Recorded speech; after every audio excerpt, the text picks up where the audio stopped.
Now, in this video, we are going to have a look at the function of make offer.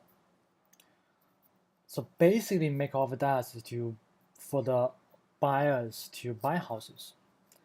Let's have a look. Since the make offer function is very big, we will divide it into two parts. This is the first part. The first part is still very big. Let's just have a look of the background of this function.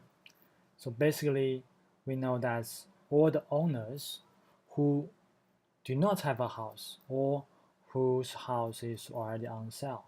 For these owners, for these whole households, they have to looking for new houses to live.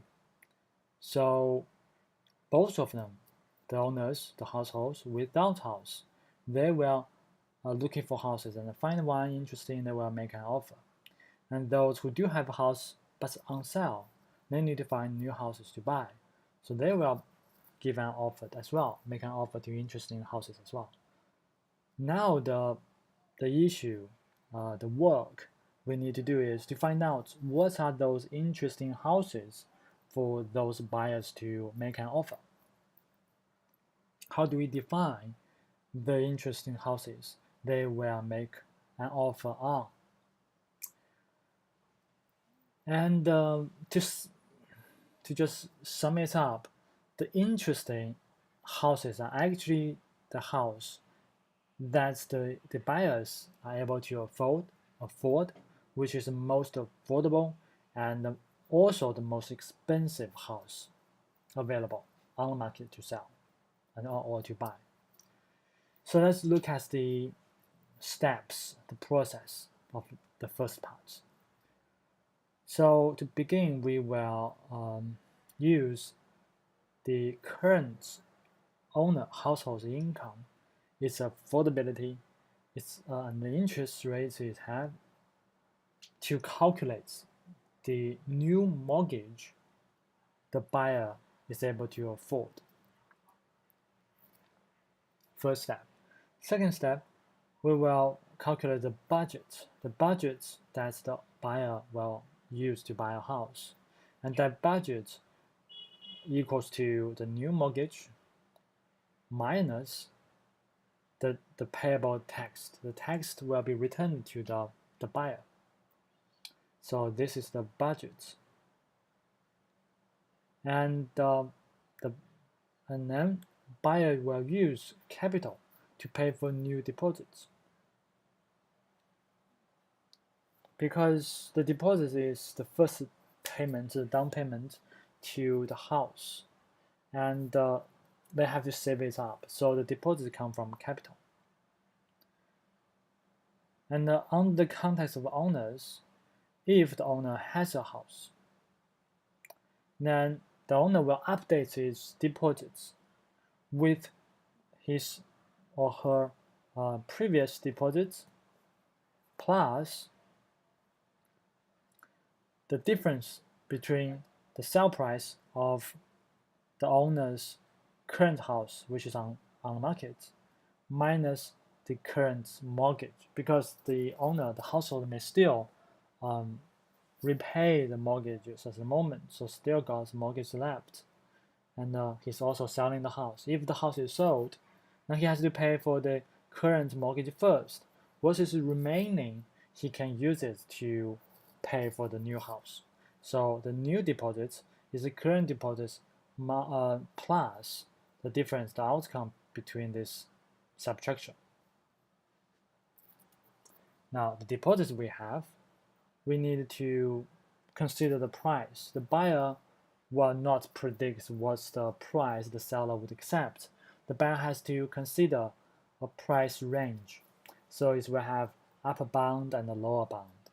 How to define the upper bound of a house price? Well, basically the house bound should consider the new mortgage, how much is the new mortgage we can afford, and how much is the duty paid back, and what is the new deposit we have. Or these three added together would be the upper bound, the upper limit of the sale price we can afford, the buyers can afford. And then if the mortgage is less than the house value, well, that should be normal, right? The mortgage should be less than the house value. And if that is the case, we will update the upper bound with the less outcome of two formulations.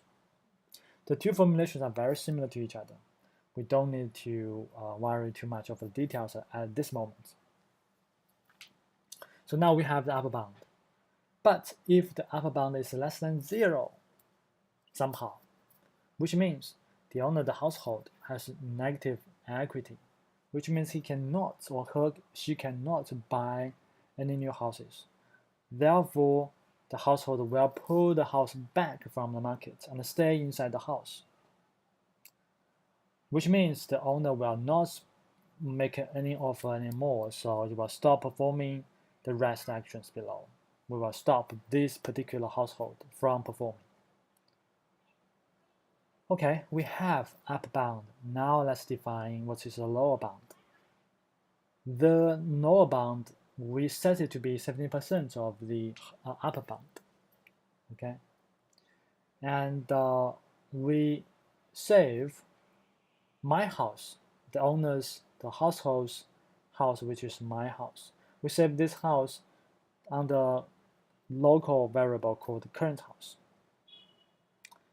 Okay, and then we need to really define what exactly are the interesting houses the buyers can make an offer on. First of all, those houses has to come from the houses on sale, right? You cannot buy some house which is not on sale. And then those houses on sale, it's better that they do not accept any offer from others, which means those houses has not get any offer yet.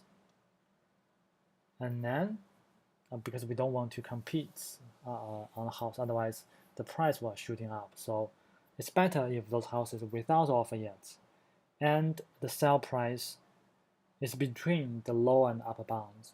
That is acceptable.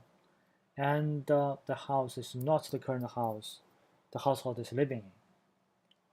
It's not the same house that the household is selling, of course.